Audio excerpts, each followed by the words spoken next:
Hello, everybody, and welcome to the Behind the Scenes podcast. I'm your gracious host, Leotis Thomas, and I'll be talking to you today about some business topics that you guys may be interested in. So today, I'm talking about evaluating tenants. Evaluating tenants can be definitely a tough thing to do. It is one of probably the most important things that you need to know as a landlord and as an investor, because if you get the wrong people in your buildings, it can definitely take you down, and you'll be definitely renting right along with them. So I'm going to go over some things about how to pick the right tenants, red flags to watch out for, and what your experiences can be in terms of it. So the first thing is you want to be able to check out the red flags. So I have like 6 red flags that you need to watch out for in terms of evaluating tenants. And so the first one is, let's say you go and you have a showing and you like a tenant, and they tell you, if you tell them you have a move-in fee or you have a deposit and they say they don't have it, boom. They're out the door. I don't care how much money they make. I don't care how impressed you were with them. I don't care what they say their experience or their reason was to not have it. If you rent to that person, you're going to have to evict them. Like, I've had people who walked into my properties and they say, I didn't know you had a move-in fee. I don't have all that. Well, if you don't have it, get the fuck out of my building. Like, period. Like, why did you waste my time? I'm more pissed off about them wasting my time than anything. I mean, you don't have to have the money. You don't have to have the credit. You don't. I'm going to tell you everything up front, and then you can tell me if you have it. But if you come to my building and you don't have any money, and this goes for you as any new landlords, you don't work with people, do not work with them. Do not let them in your buildings without paying you a deposit or a move-in fee if that's what you require. Because if they tell you, just let me get in and then I'm going to pay you monthly, you will never, ever, ever, ever have that money. And I'm telling you from experience. I've done it. I've tried it all. And I have never, ever, when somebody got into my place, if I wanted to work with them, I never saw a cent of that money, and I had to evict them 100% of the time. So that's the first definite red flag that you that you have when you're doing some showings. The next one is eviction filing. So let's say somebody makes it past that. They have the move-in fee, they have everything, and then they tell you, and when you do their background check, it has a red stamp that says eviction filed. Now, just because somebody has an eviction filed on them does not mean that they were evicted. Okay, so that's the way a lot of tenants get around it, is they don't get an eviction on their record, because all you have to do is go to one of those deadbeat attorneys. Just go to a deadbeat attorney. The deadbeat attorney will find some loophole where somebody who was not paying their rent for 3 or 4 months can get out of being evicted. However, somebody smart came up with the concept of, when you do a background check on somebody, that eviction filed, which means they've been evicted 98% of the time. If you see something that says eviction filed but they were not evicted, they were evicted, or they did something really flagrant to make the landlord want to take them to eviction court. They just got out of it. So that means that they were evicted. So you judge off that. And if they have that, you will end up being the next sucker that has to evict them too. They're not going to pay you. They might come to you with money in hand and say, hey, it just didn't work out with the old landlord. You know, they were slum landlord, and so I didn't pay and I left, and that's why it's on my record. Whatever. Do not take them. That is probably the most important part of this game. If you see somebody I tell people every day, whatever you do with your landlord, do not let them file eviction on you, because if they do, any landlord who's worth his salt will not take you, whether you won the case or you didn't win the case. The next point I have is when somebody steps to you with money in hand. So let's say you're showing an apartment and your rent is $1,000, right? And then the tenant says to you, hey, your rent's $1,000. I got $3,000. I got 3 right here in my pocket. I got it. That ain't nothing. Your rent is blah, blah, blah. They say that because they ain't paying the last landlord. They haven't been paying them. So since they haven't been paying them, they got this money in their pocket and they're going to fuck over you. So that is definitely a red. Where you get $3,000 from? Where the fuck you get that from? Where you get $3,000? You work at Dollar Tree. Where you get this from? You're not paying your rent. That's why. It's not tax season. You got $3,000. Where you get it from? You haven't won the lottery, and even if you did, you still can't afford this. If all you have is $3,000 or $10,000, whatever. I don't care how much money you pay. I don't care if somebody. The only time I would take it is if somebody says, "All right, the rent is $1,000. I got $12,000. That's the duration of my." I'll take it, nigga. That's it.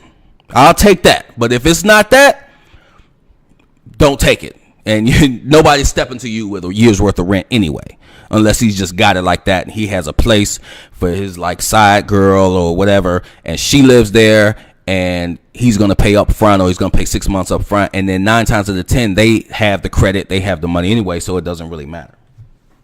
Okay. The next topic is a snooty person. So when somebody walks into your place, assuming you have a nice place, and they're telling you everything that they'd like to have in the unit, or they walk up with their nose up like they're not renting or something, and they walk in with their nose up and they're like, "Oh, I had to move out of my old place. I'm not really fond of this area, or I really would like to have yellow paint instead of this off-white paint." That's another person you don't want to have in your. They're gonna find some excuse not to pay you, or they're gonna call you every single day about what's wrong with their apartment.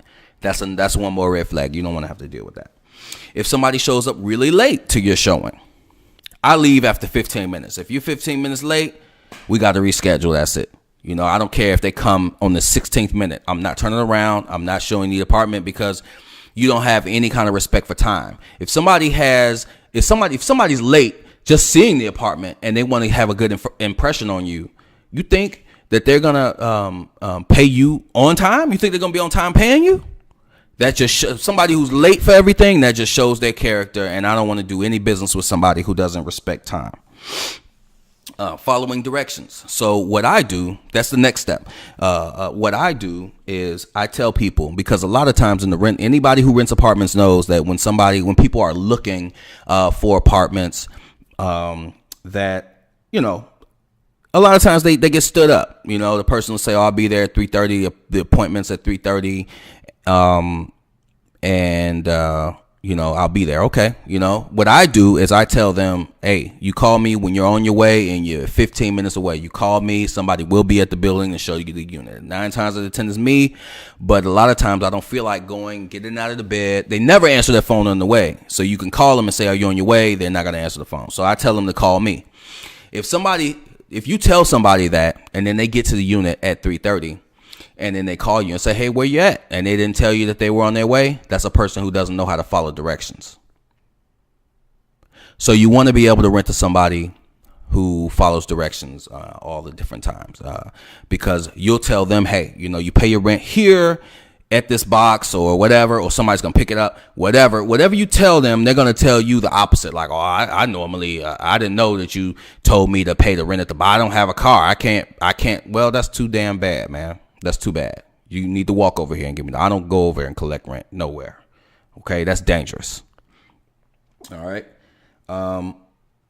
When people call and ask you on their way, or when you have a conversation with them what the address is, don't rent to them either. Just don't rent to them. That's a person who's too lazy to look at their computer or look at their phone or look at their notes, and they want you to do everything for them. That's definitely not a person you want to rent to. Now, this is kind of a tricky one. Some landlords overlook this. I've even looked over it a few times, but it's not really the biggest deal. But this is, if you have options, don't take this either. So if somebody has Section 8 or government housing, that men are not they know that men are not allowed to be living there. Right now, I'm the kind of landlord, I'm laid back. I don't care. You grown as hell. I don't have time to be looking to see who's in your apartment and all that kind of stuff. As long as it's not stuffed with people, And as long as nobody's selling drugs or hanging out at my building, if you keep a low profile, I don't care what you do. I just don't care. That's your business. But when somebody shows up and they have Section 8 and they know that Section 8 says a man cannot be present at the house, and they bring a nigga anyway, that's somebody who has no respect for any rules whatsoever. That is a person that you don't really want to deal with. So, they come in here, they got some dude in there, the dude talking more than them. Like, hey man, I don't know, this seems kind of high, and I don't know about how this sink look, and niggas all of a sudden contractors and stuff like that. So they'll tell you, I don't know what's going on with this ceiling, bro, blah blah blah blah, just talking goofy ass shit all the time. So that's not really a person that you want to deal with, man. Like, all that's gonna happen, because what's happening is, if you're a male landlord, they're challenging your manhood, because they are niggas who live on a woman who got Section 8. So they feel inferior to everybody. So all they're gonna try to do is be tough and just like some hood dude, and just try to challenge you to make himself look like he's some type of man that he's not, when in actuality he's one of her kids. He's just not on her voucher. So you don't want to have to deal with that. That dude will be calling your phone, and he's going to be saying stuff that's wrong. I have zero tolerance for that anyway. If a nigga call my phone, he's not on my lease, I might kick her out. So I tell her that up front. Don't have this dude calling my phone, man. Don't have this dude calling my phone, man. I got a problem with that. So, So yeah, this is pretty much, I guess, my first recording. I hope I did all right. I'm going to be, updating this stuff every day. Shout out to the Styleteq app. Make sure you download my Styleteq app. It's STYLETEQ. That's STYLETEQ. That is on Google Play and is on the App Store. And it's actually brought to you by Styleteq. This is brought to you by Styleteq. Get your booth for rent. Get it rented out. If you're a hairstylist, barber, nail tech, tattoo artist, get your new clients. Upload your work, tag it, get your new clients from the app, man. People will see your work from around the United States. They'll fly into your city just to get a tattoo by you or get their hair nails done. Give me a call. Let me know what you guys thought about this video. All right.